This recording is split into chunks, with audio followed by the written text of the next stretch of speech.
Yes, lads, welcome back to the channel. This is, of course, the Premier League preview for Game Week 2. As always, we're going to be covering 5 games in some more detail, but also looking at the other 5 as well and seeing how I have them. So, let's get into this. Up first, I've gone for Manchester City up against Spurs at the Etihad. I just think after Game Week 1, 3-0 to Tottenham against Burnley, 4-0 to Manchester City against Wolves. This should be a very good game. Tottenham always seem to do well against Manchester City, regardless of who the manager is, so I'm going to be very keen to see how this one goes. Personally, for me, I see it as a Manchester City win. I'm going to go that it's a narrow 2-1 win. Starting off with who's not going to make the game, it looks as though it will be Rodri, Foden and Vardiol that don't make the game for Manchester City, as well as Ederson and Savinho, both of those linked with moves away. Looks like they're going to be doubtful. Savinho, of course, linked with that move to Tottenham. That hasn't happened in time for this game. Will it happen with the remaining few days of the window? We'll have to see. As for Spurs, it looks like Kulusevski, Udogie and Bissouma all look set to miss out, with, of course, James Maddison, the other notable injury, ACL. He should be back at some point next year, maybe not even to play again this season, which is a massive shame for Spurs. The key player for Manchester City, I'm going to go with Reindeers, and the reason why I'm going to go for him is because I think that midfield battle is going to be such a difficult one to win in this game. I think Tottenham are going to go a little bit more defensive than we saw them up against Burnley. I think it was a very young midfield three against Burnley. We're going to see a bit of experience brought in. Maybe Bentancur, but I'm looking at Palhinha, who's going to be the one that comes in, breaks up the play, bit of a bruiser. So Reindeers is going to have to win that midfield battle, of course, with Bernardo Silva to help him out as well. But yeah, I'm looking at him to make the difference. As for Tottenham's key player, it's going to be Mickey van der Ven.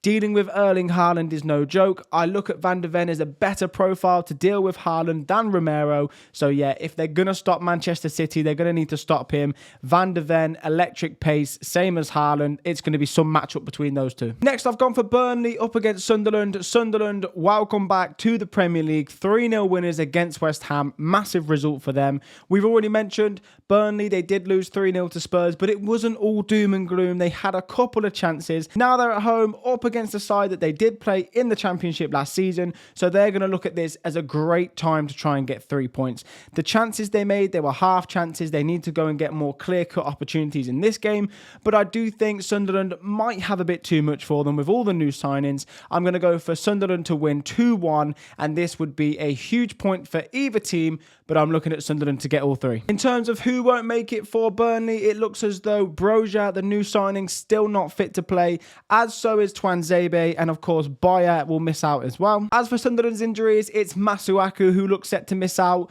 at left back. Also Luko 9-2, not really sure how much he'll play even when he does come back, but yeah, Sunderland fans got a lot of love for him, so I thought I'd include him. Burnley's key player for me was a bit of a tough one. I've gone for Foster. As we mentioned, new signing Broja isn't fit to play. So I look at Foster and think they have to score some goals from somewhere. They're going to need someone on the end of these chances, on the end of these half chances. It's going to have to be someone that really pulls them out of the fire for me.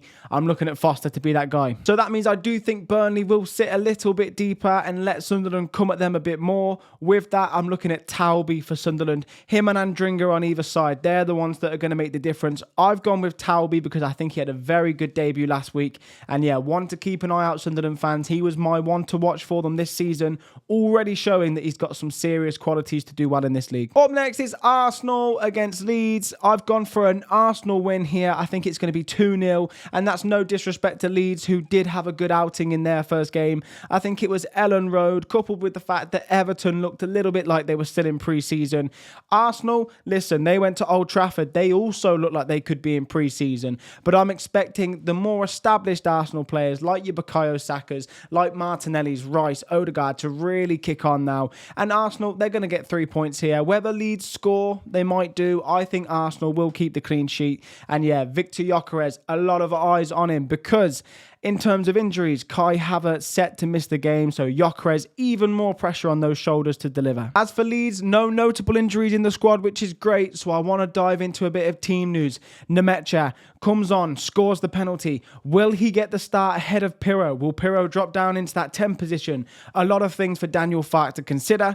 I personally think Nemecha should get the start, but we'll have to see on the day. Key player for Arsenal, I'm going to look at this as a bit of a midfield battle, similar to a couple of other games this week, but Declan Rice. He, for me, him and Odegaard, they're the two main men for Arsenal this week. I do think Saka will play well. I'm just anticipating that Goodmanson at left back for Leeds will cause him a few issues. He looked really good on the weekend. I'm going to go for Declan Rice, set pieces, as well as overall play. I think he's going to have a very good game for them. As for Leeds' key player, we mentioned Goodmanson, a great debut at Ellen Road. Really looks like an established Premier League player already, and he's only had one game in. So yeah, Goodmanson, he's got Bukayo Saka to deal with. That is no easy test at all. And even if they do what they did against United and switch Saka to the left and bring on Madueke, it still doesn't get any easier. So Goodmanson, defensively, he'll be needed a lot more, but expect to see him bombing up the pitch as well and causing Arsenal problems. Palace up against Forest now.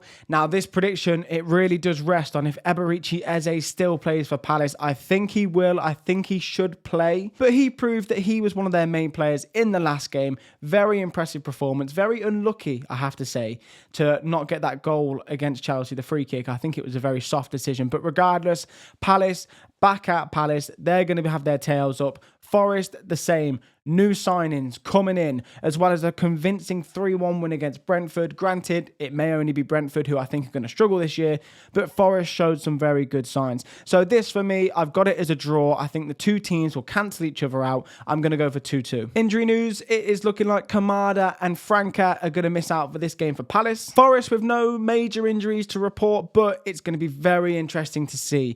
Amari Hutchinson, new signing. James McAtee, new signing. Do they get the start? Will they be in the squad? Very exciting times for Nottingham Forest. Douglas Luiz confirmed as a new player as well. Won't make this weekend, but all the players on the pitch, there's going to be so much competition for places. They're all going to have to step the game up, so it's going to be very interesting to see who does so and who doesn't. Key player for Crystal Palace, of course, Eberechi Eze. Mentioned him already. Such an important player for them. If he gets his move away, it could be such a hole to fill for them. As things stand right now, he's still here, as I say, so I'm going to go for him as the key player. As for Nottingham Forest, I'm looking at Chris Wood, and the reason why I did give him a bit of doubt before the season, I did say that he wasn't going to do as well as he did last season. He's already started off with 2 goals, but I think in terms of that Palace back three, that solid Palace back three, he's going to be the one that needs to sort of rough them up, physicality, and win that duel. I've seen many good strikers get pocketed against Crystal Palace, and I'm expecting his profile to fit the role perfectly to disrupt and cause that Palace defence problems. So yeah, this a great game on paper. I do see some goals. I'm going to go for 2-2, as I say. Looking forward to this one. And finally, it is Newcastle up against Liverpool. This one is tasty. So it's effectively the custody match of Alexander Isak, and I'm all for it. But in all seriousness, I do think this is going to be a close one. I can see Newcastle going 1-0 up early doors, and this place will be electric. First game back at St James's Park for the new season anyway. But as well as that, Newcastle fans are going to want to be showing Alexander Isak exactly why he should have stayed. Maybe the relationship is finished. Maybe we can't come back from this. Maybe Newcastle fans are done just as much as Isak says he's done. However, I think they're going to really give it a go, fans and players, to show Liverpool, yeah, you want our player. Yes, he wants to leave, but let me tell you something. This is the place to be. Newcastle is the place to be, especially when they've offered him the wages. Apparently, it's crazy. The biggest transfer saga of the window by far. But as I say, Newcastle 1-0 up early doors, but then I'm anticipating Liverpool coming back stronger. So for me, I think it's going to finish Liverpool 2, Newcastle 1, and I think there's a very good reason for that, and that is my key player for Liverpool. I'll get onto in a minute. In terms of team news, of course, Alexander Isak will not be playing for Newcastle. I think that's quite obvious at this point. So I'm looking at Jacob Ramsey, a type of player that could fit in really well against Liverpool in the way that they play.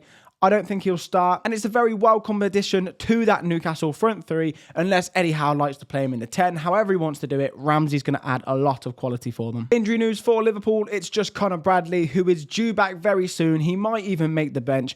Other than that, though, a clean bill of health for Liverpool. Key player for Newcastle, I'm going to go for Anthony Gordon against Villa. He was the live wire. He was the one that just had that explosiveness. Previously, of course, linked with Liverpool as well.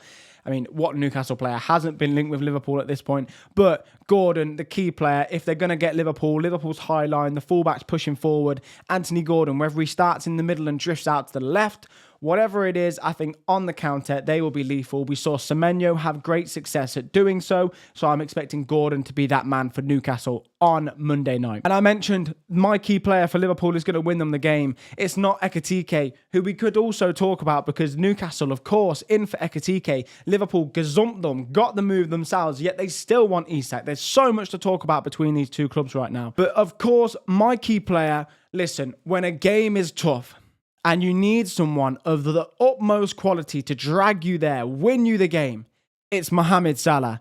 And I saw him last week looking like the Mohamed Salah that we all know. And a lot of us love hate maybe because of how good he is and our teams and him scoring. But Newcastle will see the same version. Mohamed Salah is going to be the man of the match. Mohamed Salah will get a goal, maybe even assist. It will all go through him. Lewis Hall, if he plays, he is going to have a very difficult time. They might put Dan Burn out to the left.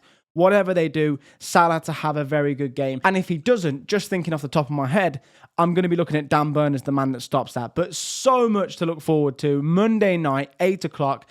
I cannot wait. That is the game of the weekend by a country mile. The whole of the Premier League is going to be watching. It really is just one of those games where the script writes itself. As for the rest of the Premier League, then I've got West Ham 0, Chelsea 2. West Ham, absolutely awful against Sunderland. They need to improve. I don't think they will. I think Chelsea will be too strong. Chelsea would have learned a lot about the squad after that first game. They'll be coming back stronger. I can see a couple of goals. Players like Delap, João Pedro, Gittins, they all look very keen to get on the score sheet, so I'm expecting them to do so against West Ham. Bournemouth 2, Wolves 0. I anticipated Bournemouth to have a very slow start this season. I really thought after losing a lot of the defenders and of course Kepa that people seem to be forgetting about, they've got Petrovic in, and against Liverpool they looked good. I have to say I was very impressed with how the team has sort of bounced back after losing so much talent, and I think for Wolves they didn't look that good again against a very good Manchester City side, I know. So I'm going to go for 2-0 to Bournemouth because I just think that they are really going to kick on again this season. Iraola, what a manager he is. Brentford up against Aston Villa. I'm going to go for a Villa 3-1 away win. I just don't look at Brentford and think there's a good side there. I think they've spent a lot of money on this new lad that's come in, £41 million. They needed to distribute that better across the pitch where they have a few weaknesses. Of course, there is still time left in the window, but as things stand, Keith Andrews isn't the man to take them forward. Unai Emery's Aston Villa, they need to bounce back against Newcastle. Of course, Konza will be suspended after getting sent off. So Villa need to really warm up this season. They had a 20-minute period in the second half of looking like the Villa we know. So yeah, Newcastle dominated the first half. Villa then, red card. So yeah, I'm looking at Villa now to push on. They need to beat Brentford if they have any hopes of getting back into the European football places. Everton up against Brighton at the new stadium for the first time. I've got this down as 1-1. I look at Everton and think there's such a good team in there. It's just maybe going to take them some time to get it out. And I think for Brighton, a very solid team, but up against Everton, the place is going to be bouncing. Brighton, I'm sure they would happily take a point right now if you ask them. So I just think a bit of a stalemate. David Moyes will want the 3 points, as of course will Brighton, but David Moyes happy for a draw. Brighton will settle for a draw. I think it's going to meet in the middle at 1-1. Finally, Fulham 0, Manchester United 2. There was so much to like for Manchester United's first game. I was very, very impressed with them. So for me, I think Cunha, Mbeumo, Sesko, all of these new signings, as well as players like Mason Mount, Bruno Fernandes, Amad Diallo, they're all going to come together and they're going to have a very good game here. Fulham, I'm not that impressed with them. I think they got lucky against Brighton. So yeah, Manchester United to get the job done, 2-0 winners. And that is the end of the Premier League preview. Thank you very much for watching. If you are enjoying the content, please do drop a like. Please subscribe. Very much appreciate it. We will be back with the EFL preview. That's going to come out shortly after this. And then, of course, as always, we've got so much stuff on short form. We've got the VAR room where we'll be discussing the refereeing incidents of the weekend. We also do review content for League 1, League 2. So there's so much, and we're just getting started on the channel. So I've got a few maybe mini documentaries in the works that are going to be coming out soon. Very excited about those. So listen, stick around. I very much appreciate your time giving me the what. I very much appreciate your time. And of course, as always, I will see you on the next one.